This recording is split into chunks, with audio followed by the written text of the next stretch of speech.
Olá, meu nome é Cláudio Carvalho, venho aqui para fazer um convite especial. Queria te convidar para conhecer o meu último livro, uma leitura de Apocalipse. E esse é o objetivo, fazer junto com vocês uma leitura de Apocalipse. Antes de falar a respeito do livro, quero ler aqui o iniciozinho de Apocalipse, quando o apóstolo João diz assim para a gente: Bem-aventurado aquele que lê em voz alta as palavras dessa profecia, e bem-aventurados aqueles que ouvem e guardam as coisas nela escritas. Eu queria que você fizesse junto comigo um exercício de imaginação para entender qual é a leitura que nós vamos fazer de Apocalipse. Tenta voltar a sua mente aos dias finais do primeiro século. Todos os apóstolos já haviam morrido, o último vivo é João, e na verdade, João, já bem velhinho, era uma das últimas pessoas que tinham tido contato com Jesus em carne, que tinha sentido o cheiro, que tinha tocado o corpo, que tinha conversado olho no olho. Então as pessoas já eram pessoas que conheciam o Evangelho sem ter tido contato olho com olho com Jesus. E aí essa é uma situação muito interessante, quando João, preso, envia uma carta, e é bom deixar isso muito claro, o Apocalipse é uma carta. João, da prisão, envia um pergaminho, e esse pergaminho vai para uma pequena região do Império Romano. Embora o nome seja Ásia, na verdade não tem nada a ver com o continente asiático. A Ásia Menor era uma província, uma pequena parte do Império Romano naquele momento, e João era o pastor daquela região, o pastor de algumas igrejas daquela região, ou se você preferir, de 7 igrejas naquela região. Então imagina essa cena. Imagina que você é uma pessoa lá da igreja de Filadélfia, por exemplo, e está recebendo um pergaminho que chega da prisão do amado apóstolo João. Então chega lá, essa carta. E aí o início da carta diz, de maneira muito clara, a respeito de uma promessa de felicidade, de bem-aventurança, bem-aventurados. Agora eu queria que você prestasse atenção num pequeno detalhe, um detalhe sutil que vai nortear essa nossa leitura de Apocalipse. O texto diz: bem-aventurado, no singular, aquele que lê em voz alta estas palavras, e bem-aventurados, no plural, aqueles que ouvem e guardam essas palavras, porque essa era a cena daqueles dias. Talvez você não saiba, naqueles dias, as pessoas que recebiam as cartas muito raramente sabiam ler. Então, quando esse pergaminho de João chega lá na igreja de Filadélfia, chega na igreja de Éfeso, chega na igreja de Tiatira, uma pessoa se colocava em pé e lia em voz alta. E todas as outras pessoas que mal sabiam ler ouviam aquilo que estava sendo lido e eram abençoadas, eram bem-aventuradas por ouvir e guardar o que estava ali. Por que estou colocando isso? Porque o Apocalipse não é uma carta para ser lido por alguns, para ser compreendido por alguns. O Apocalipse é escrito a priori para um grupo de igrejas que passava por uma situação muito difícil, um momento muito específico, e acaba sendo uma carta que consola aquelas igrejas, bem como consola, exorta, anima toda a igreja durante todos esses 2000 anos. É essa a leitura que eu gostaria de fazer junto com vocês de Apocalipse. Apocalipse, talvez você não saiba também, é o contrário, a palavra Apocalipse é o contrário da palavra eclipse. Alguma coisa eclipsada é alguma coisa tampada, alguma coisa que tem um impedimento para a luz. Um eclipse lunar, por exemplo, significa que a lua está impedida de receber luz, por exemplo. O Apocalipse é o contrário. Se eclipsar significa impedir a passagem de luz, o Apocalipse joga luz. Se eclipse é impedir a visão, o Apocalipse é o contrário, é abrir a visão. Mas abrir a visão, permitir a entrada de luz, revelar, como é o nome mais apropriado, o quê? O Apocalipse nos chama para ver o quê? O Apocalipse nos revela o quê? E aqui eu queria destacar um ponto, que é o ponto orientador dessa leitura. A palavra de Deus nos diz o seguinte: pela fé nós entendemos que o universo foi formado pela palavra de Deus, de tal forma que o que nós vemos foi feito a partir do que nós não vemos. O universo que se vê é algo que vem a partir do universo que não se vê. O mesmo Novo Testamento também nos ensina o seguinte: nós somos chamados para fixar os nossos olhos não naquilo que se vê, mas naquilo que não se vê. Porque o que se vê é passageiro, é temporário, e o que não se vê é eterno. Muito bem. O que é o Apocalipse? O Apocalipse chama a nossa atenção para o universo que os nossos olhos não enxergam. Mas é exatamente desse universo que os nossos olhos não enxergam que vem o universo que os nossos olhos enxergam. E por que o Apocalipse nos chama atenção para esse universo que nós não enxergamos? Porque esse é o universo do eterno.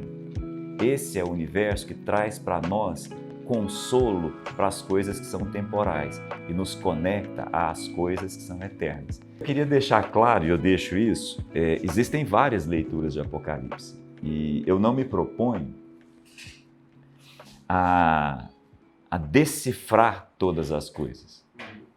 Aliás, eu me proponho ao contrário. Eu me proponho a chamar atenção para aquilo que nós não temos dúvida. Okay? Por exemplo, no primeiro capítulo, João diz que está lá na ilha e aí ele entra num transe, né? Ele está em espírito num dia de domingo. É o que ele diz. Aí ele diz que houve uma voz por trás dele. Aí ele olha para trás e enxerga candelabros. Os candelabros ficavam no chão, porque a luz não era elétrica, né? Então, indo lá candelabros. E ele viu uma pessoa andando entre esses candelabros. Muito bem. Quando ele olha para trás, ele vê que tem uma feição de um ser humano, mas ele não o reconhece. E quando essa pessoa fala com ele, ele cai como que morto. Aí essa pessoa vai lá, coloca a mão, fala: João, levanta. Sou eu. Você não está me conhecendo? Eu sou aquele que morreu e ressuscitou. Então nós não temos dúvida. Quem é essa figura que não Jesus? E por que João não o reconhece, mesmo sendo provavelmente a pessoa mais próxima de Jesus aqui na Terra? Por que ele não o reconhece? É porque é a primeira vez que ele encontra com o Filho Eterno. Ele encontrou Jesus, que abriu mão da sua glória. Agora ele encontrou o Filho como ele é na eternidade. Então veja, o contato agora de João não é mais com Jesus, porque Jesus tem tempo, 33 anos. O Filho é eterno. Agora João tem contato com o que é eterno. Ele perdeu o contato com o que é temporal, e tanto que ele nem reconhece. Olha que coisa forte. Então, nós não temos dúvida a respeito disso. Então, veja, no Apocalipse nós temos a chance de olhar para o Filho Eterno, que vai além do Jesus que foi temporal. Entende? Aí eu não tenho que interpretar, o texto está dizendo. Eu não tenho que fazer, eu não tenho que ficar somando um quebra-cabeça, juntando coisas que não fazem o menor sentido. E eu... Para Lutero, não fazia sentido, né? O quê? Na verdade... Ou não? Não, na verdade, Lutero é uma figura muito interessante. Lutero era muito desbocado, né? Lutero era muito honesto em falar, né? Muita coisa não fazia sentido porque a leitura de Lutero, a partir da formação dele entre os monges agostinianos, era uma leitura que não abria espaço para poesia. Tanto que ele lê os profetas e fala assim: não, esse povo é muito confuso, não entendo nada do que eles estão falando. Você vê, é Lutero, né? Ele é muito honesto. Por quê? Porque é uma linguagem que vale... Por que o Apocalipse tem tantos cânticos? Porque o Apocalipse nos leva para uma leitura onde o objetivo não é entender. Porque a poesia não é para ser entendida. A poesia é uma linguagem que te leva além da lógica, te leva além da capacidade de juntar 1 mais 1 e conferir que se dá 2. O Apocalipse vai te dizer que não é mais 1 mais 1. Agora nós vamos conversar de outra coisa, eu vou além com você. Por isso tem tantas músicas que a gente canta, e elas são a partir de Apocalipse, que é uma linguagem, uma boa parte das vezes, poética. Além de ser simbólica, ela é poética. Para quê? Para nos levar ao eterno, para nos levar além. Então, nós somos levados a imagens que o erro na minha leitura, e é isso que eu quero apresentar no livro, nós somos levados à imagem em que o erro seria tentar entender todos os detalhes e não perceber o detalhe maior. Então, por exemplo, logo depois disso, vem a carta específica, né? Uma carta específica para cada uma das igrejas. Joia, que é a parte mais conhecida de Apocalipse, eu nem toco no livro. Aí nós vamos para o capítulo 4. Capítulo 4, aquela mesma voz que falou com João, fala assim: João, sobe para cá. Aí João enxerga porta, uma janela, um espaço aberto no céu. Céu, o Apocalipse não é o céu das aves, é o céu dos anjos. Não é o céu que nós enxergamos, é o céu onde os anjos estão. Porque o Novo Testamento faz essa distinção. As aves do céu, os anjos do céu. Então, quando João entra nesse lugar, ele enxerga o quê? Ele enxerga um trono. Esse trono tem um arco-íris, esse trono tem um mar de vidro, esse trono tem 24 anciãos, esse trono tem 4 seres viventes. Muito bem, na minha opinião, uma perda enorme de tempo é tentar entender quem são esses 4 viventes. Mais importante do que isso é olhar para o trono. E aí, com relação ao trono, nós não temos dúvida. Então, há um trono no invisível. Quem é que se assenta no trono? O texto diz, o Criador. À direita do trono, quem que está? O Filho. Só que ao invés dele se apresentar da mesma forma como ele se apresentou para como ele se apresentou para João, ele se apresenta como um cordeiro. E o detalhe, não sei como que é isso, não consigo entender, mas João olha para ele e fala assim, mas esse cordeiro parece que morreu e agora ele ressuscitou. Não sei o que, não sei se tinha uma marca de degola no pescoço, não sei o que era. O fato é, nós não temos dúvida. E a respeito do cordeiro, quem é? O texto também diz. Então, eu não fico fazendo conjecturas a respeito. Quem são os 24 anciãos? Eu tenho uma ideia, eu tenho uma suposição, mas não tenho uma convicção. A respeito dos 4 seres viventes, tenho uma ideia, mas tenho certeza? Não. O que eu tenho certeza? Do trono. E essa imagem do trono nos conecta com realidades muito profundas. Porque em qualquer cultura que exista, quem é que se assenta no trono? Quem manda. Quem manda em tudo. Então, no invisível, que é quem determina o visível, então no universo de onde o visível veio, há um trono. Quem se assenta nesse trono? O Criador. Quem está à direita do trono? Alguém que se apresenta como Cordeiro, o Filho. E é desse lugar que todas as ordens saem. Rapaz, isso por si só, fantástico. De fato, a gente olha para isso e canta. Por isso que quem está ao redor canta, louva, adora. Né? Aí a gente vai na sequência, outras imagens vão surgindo e aí Então, por exemplo, uma imagem muito conhecida da mulher que está de frente do dragão. Cara, eu não vou fazer conjecturas a respeito do que é 1/3 das estrelas do céu. Eu posso fazer, mas eu não quero perder a imagem que eu não tenho dúvida dela. A imagem que me ensina. Né? Então, quando o texto fala das bestas, o próprio texto diz para a gente quem são as bestas. Eu não preciso fazer conjecturas, o texto diz. Então, é essa a minha leitura, a leitura de quem vai prestar atenção naquilo que nós não temos dúvida. Eu não vou me deter naquilo que eu tenho que fazer conjecturas, entende? Ora, quem que leu essa carta? Alguns, a maioria ouviu. E a maioria que ouviu foi abençoada com a leitura, foi consolada, foi enriquecida, foi animada. Ora, por que eu preciso de alguém para interpretar isso para mim? Eu quero é fazer uma leitura. Entendeu? E será a promessa de feliz aqui, né? É uma promessa. Isso é, tipo assim, o livro do deixador, é um livro que vai te trazer Consolo, estado de plenitude. É isso. Porque, não sei se você sabe disso, vocês vão na Turquia agora, vocês vão ver uma coisa que é muito distante da nossa cultura, que é a chamada adoração imperial. Isso é muito distante. É um negócio assim que você fala, cara, que loucura é essa? Porque, num determinado momento, o imperador, né, o César, que colocou vários reis debaixo dele, inclusive Herodes, né, enfim, de forma geral, ele passou a ser reconhecido como filho de Deus. Inclusive havia o Evangelho de César, né? E aí, ele passou a ser reconhecido como filho de Deus, beleza, até aí ok, mas o Senado ainda tomava conta. Aí um imperador veio e reduziu o valor do Senado e se assumiu como a própria divindade viva.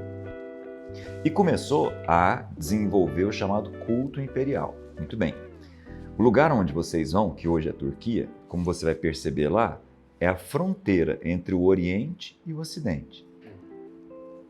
Quando o catolicismo se divide, ele se divide naquele lugar. Né? Então, para o Império Romano, não era tão simples entrar nesse lugar, era uma outra cultura. Sempre foi uma outra cultura.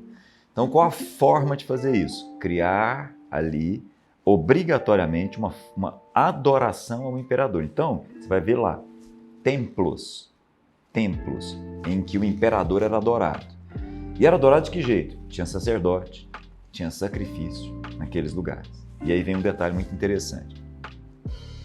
Se você é cristão, evidentemente você não vai fazer parte disso. Aí tem um problema. Esse lugar também era o lugar da Câmara de Comércio. Então, se você é um produtor de vídeo do primeiro século, lógico que isso não existia, mas se você fosse um produtor de vídeo, o que você ia fazer? Você ia encontrar com a sua Câmara de Comércio. Lá naquele lugar, no lugar da adoração, as chamadas guildas. Se você não faz parte desse lugar, você é excluído. E aí você é excluído do universo econômico daquela realidade. Você passa a ter dificuldade de exercer a sua própria profissão. Se você é um sapateiro, você vai ter dificuldade. Se você é um alfaiate, você vai ter dificuldade. Se você é um marceneiro, você vai ter dificuldade, porque você está fora das guildas de comércio. Por quê?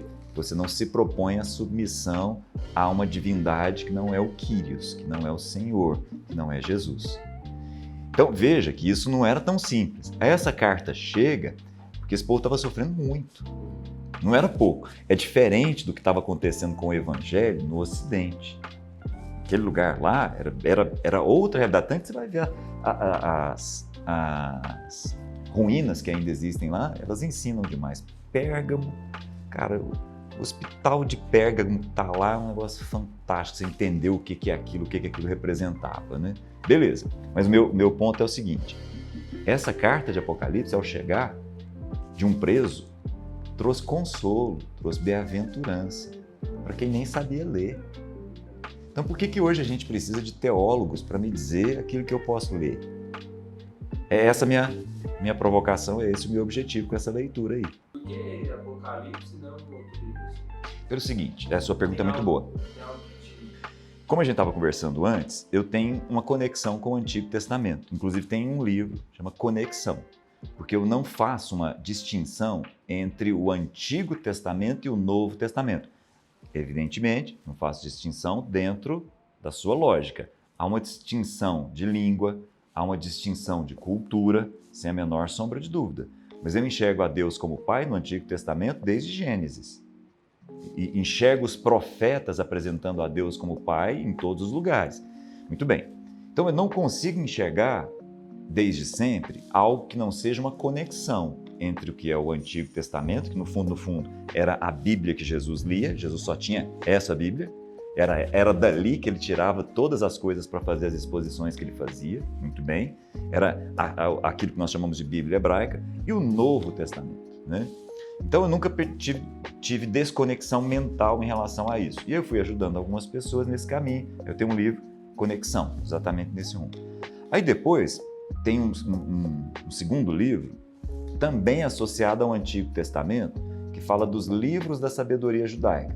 Para o judeu, a sabedoria era algo semelhante a uma escada, onde cada um dos livros da sabedoria representava um degrau que levava ao arquétipo do sábio. Então, primeiro degrau, o livro de Provérbios, segundo degrau, o livro de Jó, terceiro degrau, o livro de Eclesiastes, o quarto degrau, o livro de Cantares. São os 4 livros que compõem a sabedoria judaica. Todos eles estão no Antigo Testamento. Mais recentemente, escrevi um livro que tem a ver com o livro de Levítico, que para mim sempre foi um livro difícil, que eu olhava aquele monte de sacrifício, era tudo a mesma coisa. Até que eu captei as diferenças entre os vários tipos de sacrifício, sacrifício de comunhão, sacrifício pelo pecado, sacrifício pela culpa, o holocausto. Fui percebendo as nuances de separação e aquilo ficou uma coisa muito legal e aí passei a fazer uma releitura de Levítico. Então você veja, todos eles associados ao Antigo Testamento. Muito bem, e o que o Apocalipse tem a ver com isso? Tem a ver com o seguinte, o livro de Apocalipse, ou melhor, a carta de Apocalipse é, no Novo Testamento, a carta que mais tem a presença do Antigo Testamento. Então, nem Mateus, que escreveu para os judeus, né? Porque Marcos escreve para os romanos, Lucas escreve para os gregos, João escreve para todo mundo, mas Mateus, Levi, que era um dos poucos entre os 12 lá que sabia ler, escrever e fazer conta, ele se volta para o povo dele, o povo judeu. Então, quando Mateus vai escrever o Evangelho de Mateus, ele vai citando vários textos. Do Egito chamei meu filho, e aí vai, né, de Belém e tal. Então, ele vai citando vários textos do Antigo Testamento. Marcos, evidentemente, não tem essa preocupação, Lucas muito menos. Jóia. Nem Mateus tem tantas citações do Antigo Testamento quanto Apocalipse. Para a maior parte dos estudiosos, o Apocalipse é mais ou menos assim. A cada 2 versículos, um tem uma menção direta ou indireta ao Antigo Testamento. Por quê? Porque João era judeu, ele não era nordestino, ele não era belga, ele não era português, ele era judeu. A cultura dele é judaica, então ele se expressa com as palavras próprias da sua cultura, é inevitável. Então, quando João vai falar a respeito das visões, é impossível que ele fale das visões dele sem falar com o vocabulário que ele tem das visões que ele aprendeu desde criança no Antigo Testamento, né? Então, quando eu passei a enxergar dessa forma, eu passei a olhar o Apocalipse dessa forma, uma janela se abriu. Eu passei a ler o Apocalipse com mais facilidade, né? Com mais tranquilidade. Então, a ideia, inclusive, agora é fechar um box entre esses 4 livros que, no fundo, estão associados ao Antigo Testamento. Deu para entender? Por isso o Apocalipse. Queria te fazer um convite. Queria te convidar para fazer junto comigo uma leitura de Apocalipse. Talvez você estranhe o que eu vou dizer. O Apocalipse não é um livro de escatologia. O Apocalipse não tem uma preocupação em nos dar pistas a respeito do fim do mundo. O Apocalipse tem um objetivo: nos revelar o eterno. Então eu queria te convidar para fazer uma leitura comigo, junto comigo em Apocalipse, para enxergar o eterno. E aí, esse é o meu livro, uma leitura de Apocalipse. Espero que você goste.